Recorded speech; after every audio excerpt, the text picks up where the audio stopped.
Good morning, everyone. Thank you for being with us.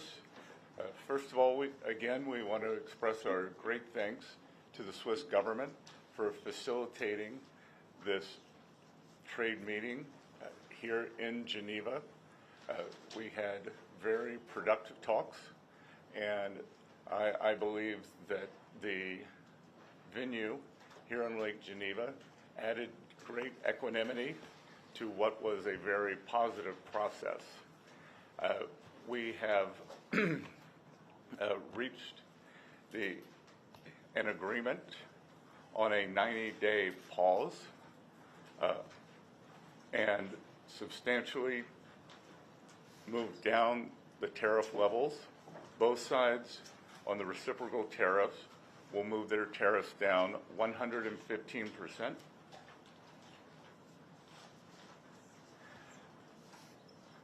We had very robust discussions. Both sides showed great respect. It was a chance for me to meet the Chinese delegation. The vice premier I had previously had only a video call with. Ambassador Jameson was familiar with two of the other leaders on the delegation from his previous time. So there was very good personal interaction.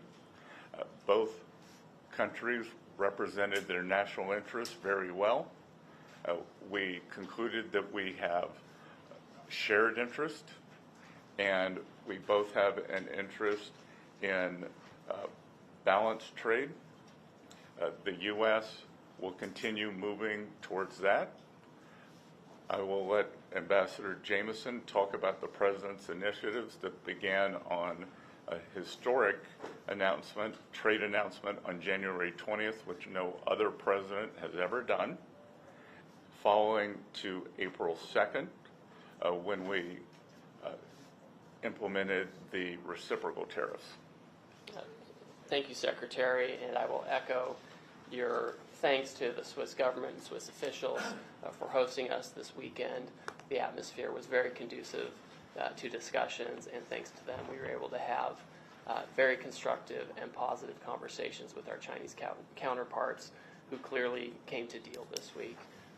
The rapid nature that we were able to conduct and conclude these discussions is a testament to mutual understanding and mutual respect between the Chinese and U.S. sides. With respect to the U.S. Trade position, our interactions with China, and the agreement today, please keep in mind that the United States trade deficit has ballooned over the past several years, ending up at $1.2 trillion deficit in goods as of the end of last year, which was an approximately 42% increase over a few years prior, when there was an $850 billion trade deficit at the beginning of the Biden administration. So that is a rapid and expansive increase in the trade deficit.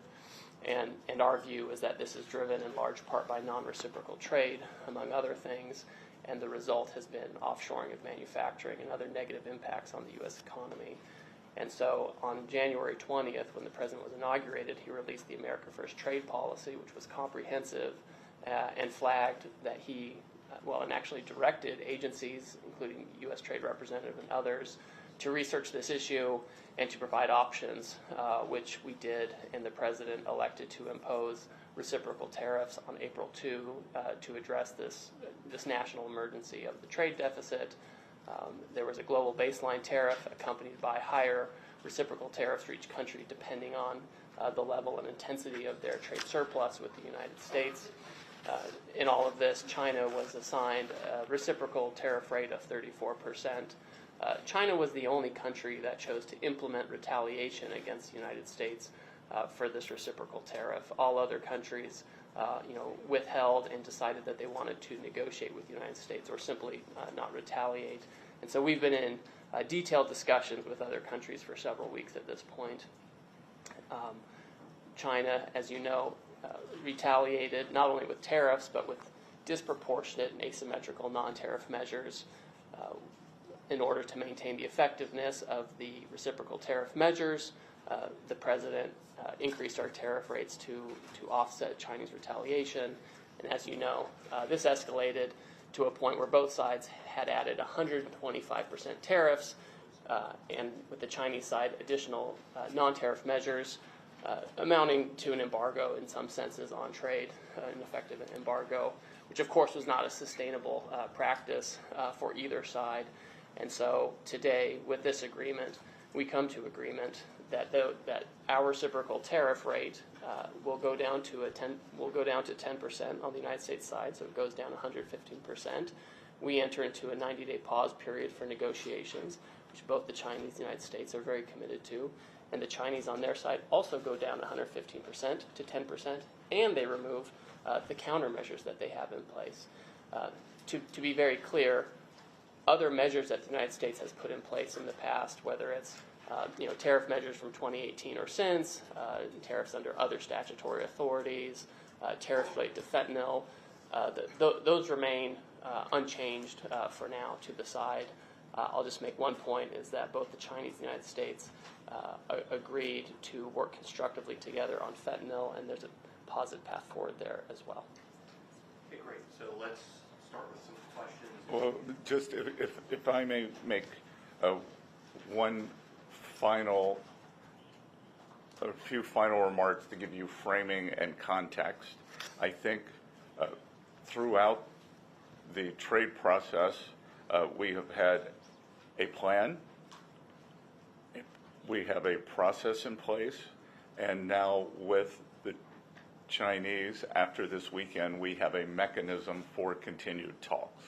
So process, plan, and mechanism.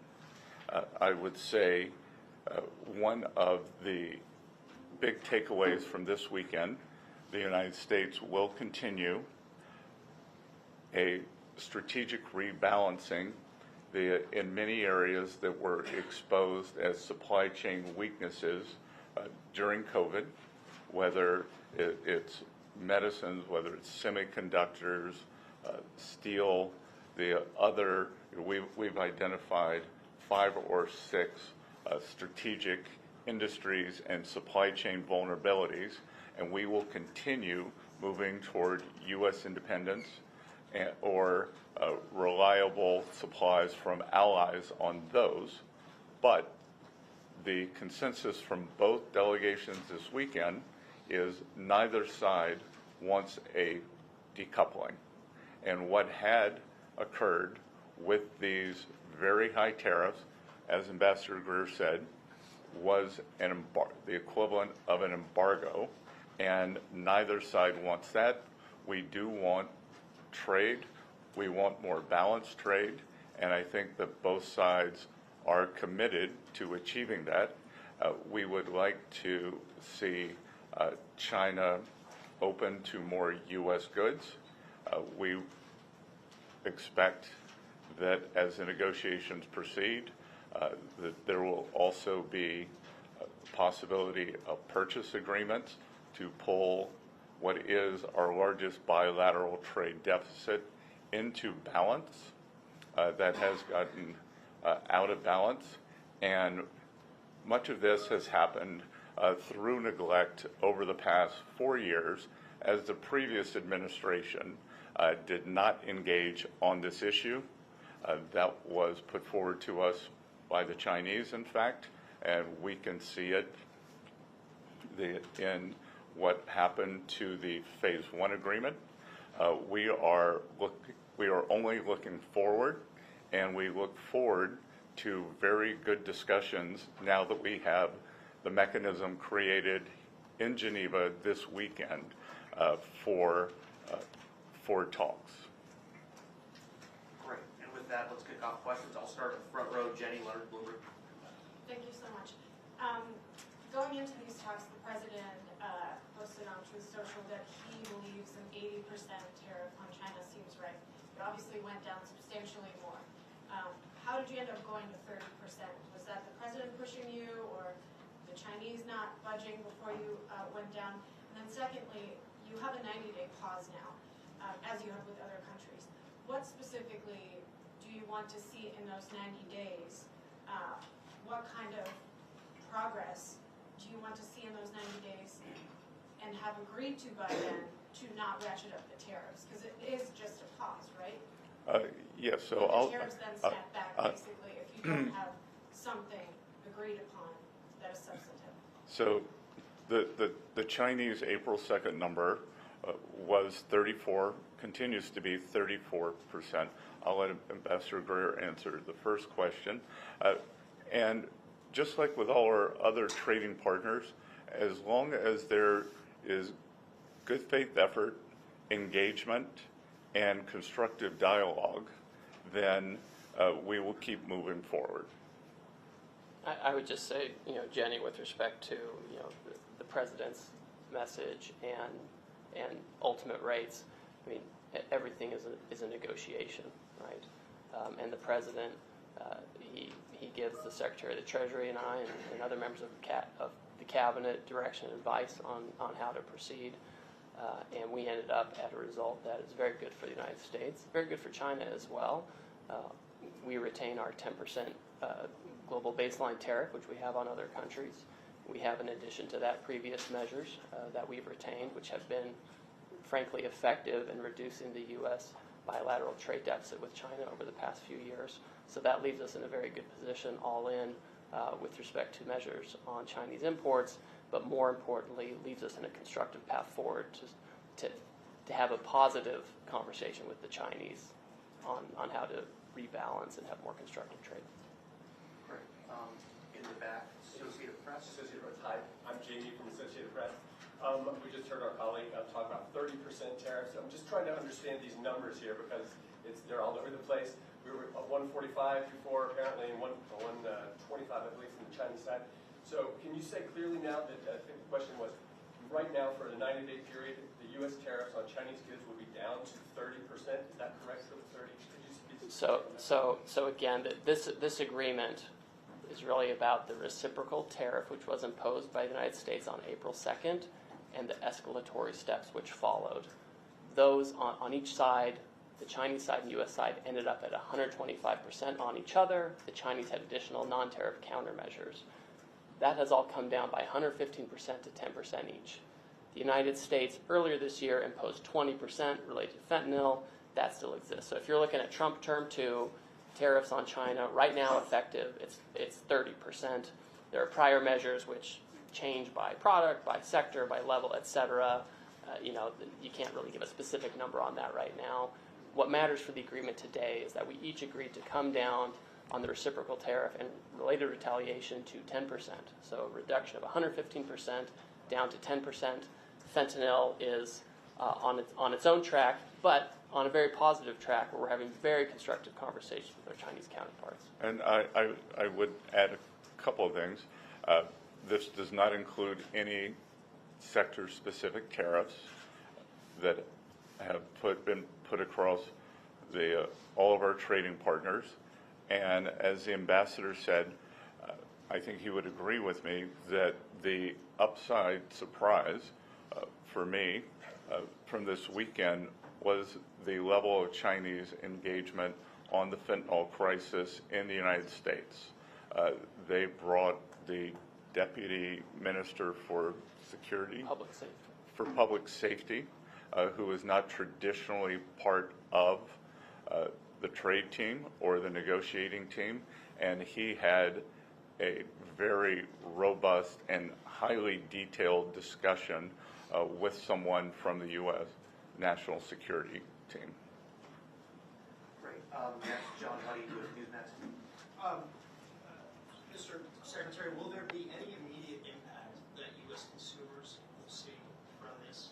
And what was the toughest part of the talks? The Chinese are, notorious for being very difficult negotiators. Was there any moment that you felt the talks could break down?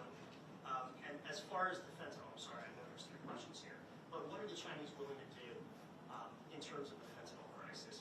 Did they make any promises or any agreements to combat fentanyl? Okay.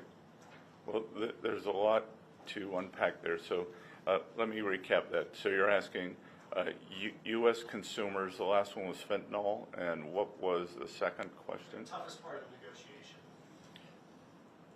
Well, I'll start there first. Both sides represented their national interest well, but we also concluded that we had shared interest and that neither side was interested in a decoupling. And again, a lot of back and forth on various differences in views on fair trade. We informed them, I had a discussion that trade deficits are a result of three things. One, terms of trade. Two, currency. And then three, the United States fiscal position. We informed them that Trump administration is working very hard on containing this out-of-control fiscal deficit that we inherited from the previous administration. Two, there was no discussion on currency. And one, it was on terms of trade. And on fentanyl, again, for the first time, there was engagement between two teams with detailed knowledge. And I think for the first time, the Chinese understood the magnitude of what is happening in the U.S.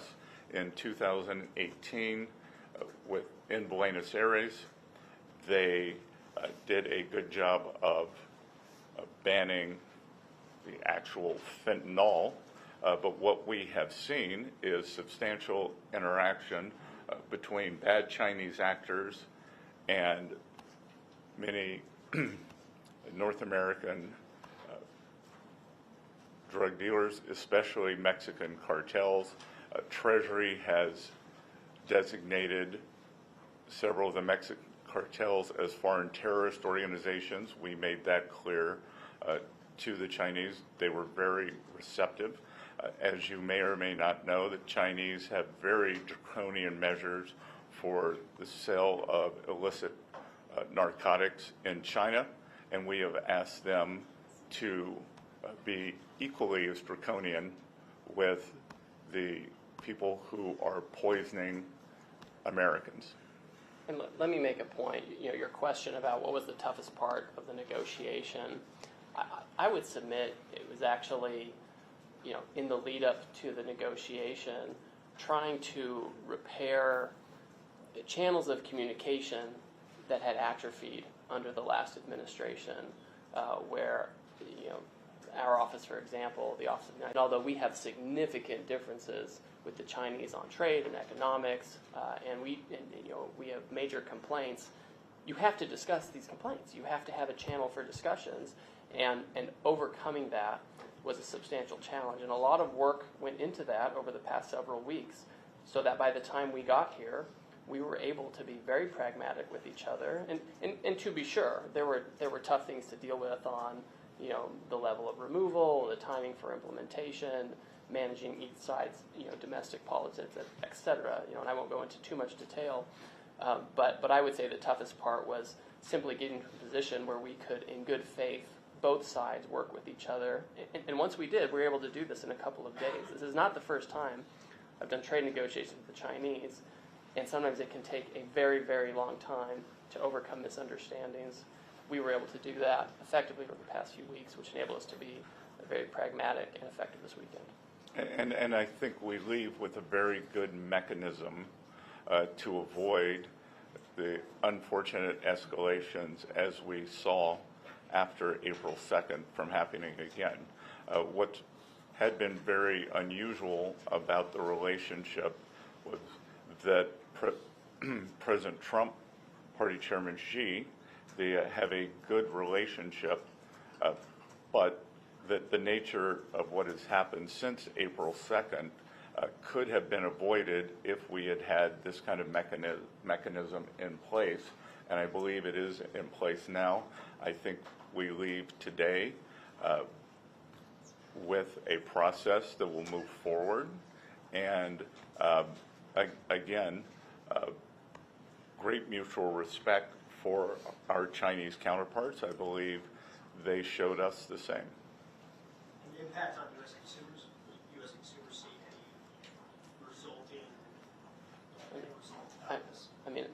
you're the Treasury Secretary, so you're better suited.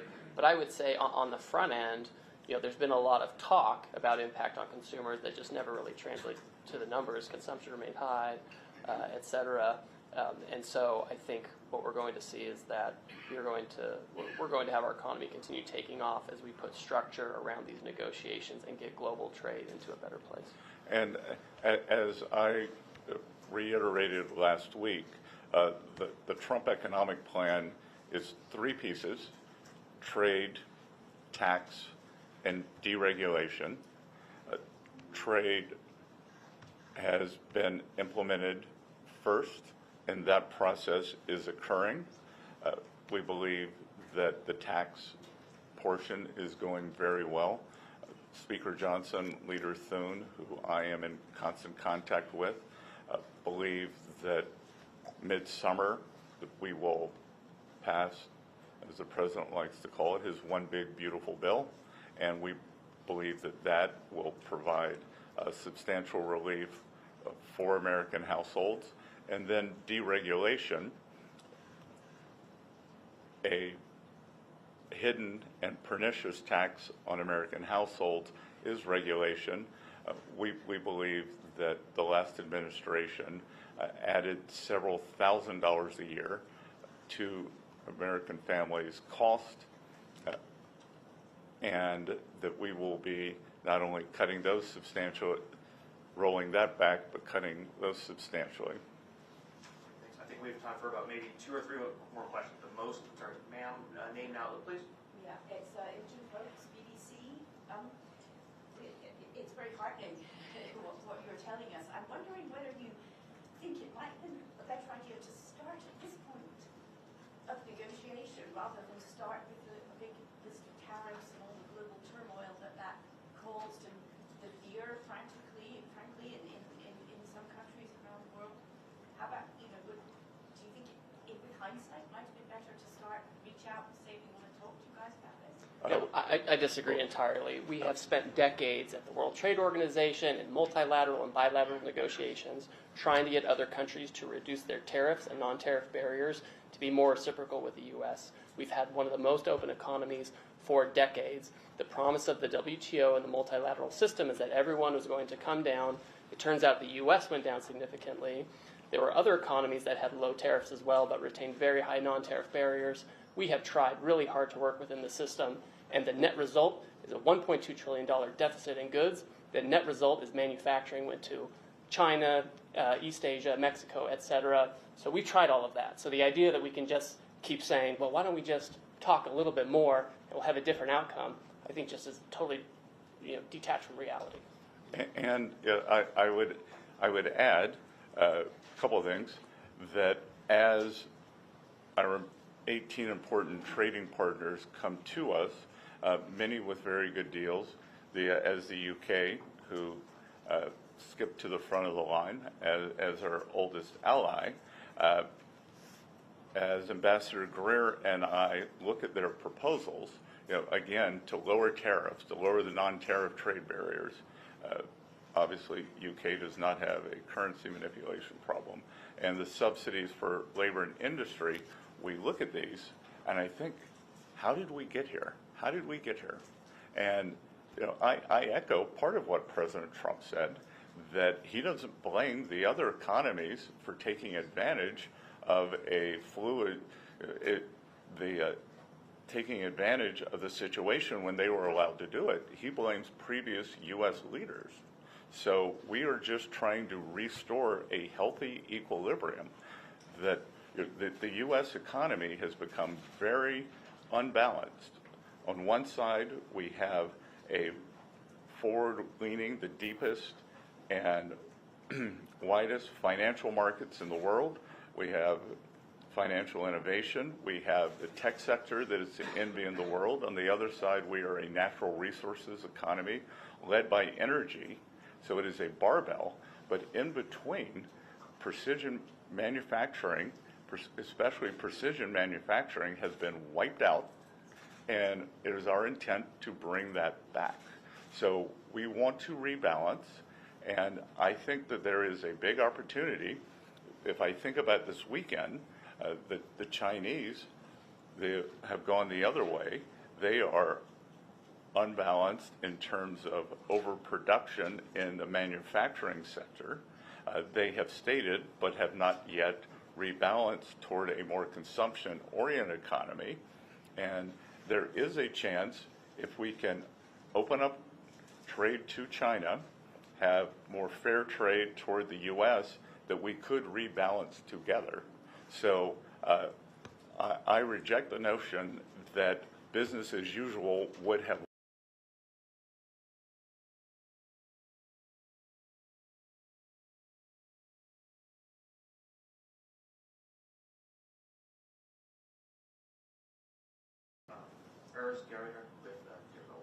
Yes, I have a question in regard of the setting of these very successful talks as we hear. Switzerland has been in the center for international conferences for many decades. In recent times, we've been under tremendous pressure. The ambassador of Joe Biden to Switzerland called Switzerland the hole in the donut.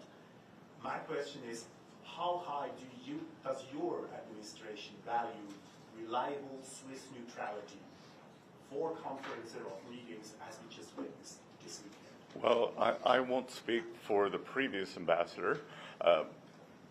My neighbor in Charleston, South Carolina, is the ambassador under President Trump, Ambassador Ed McMullen, who was highly respected here. He continues to engage with the Swiss American Foundation, and he has led this administration's effort to re-engage with Switzerland after the past 4 years. So we value the relationship. I believe Switzerland is now one of maybe the 6th largest investor in the U.S., which is incredible for an economy with 9 million people. We hope that Switzerland will bring some of its very robust trade training programs to the U.S. as we re-engage the manufacturing sector, because I believe the U.S. has a lot to learn from Switzerland. And again, the UK and Switzerland have moved to the front of the queue for the trade deals, whereas the EU has been much slower. So we value that also. And I would say, with respect to the negotiating dynamics, and this may not seem important to those not involved in this, but the atmospherics provided by the Swiss government were incredibly conducive to the conclusions we had this weekend. They allowed us to use the grounds of the residence of the Swiss ambassador to the United Nations, which had a very intimate internal rooms, and importantly for us, where a lot of the key negotiations happened. We're outside under a large, beautiful tree on a set of patio sofas, frankly, where we had the most important discussions on the most challenging issues. And having this setting, as opposed to, no offense to the Intercontinental, which has been great, as opposed to a sterile hotel conference situation or conference rooms, I think let us develop a personal relationship with our counterparts and lead to the successful conclusion we had. Great. Thank you so much, everyone. I think that's it for us in time today. Thank you so much for coming out. And, yeah,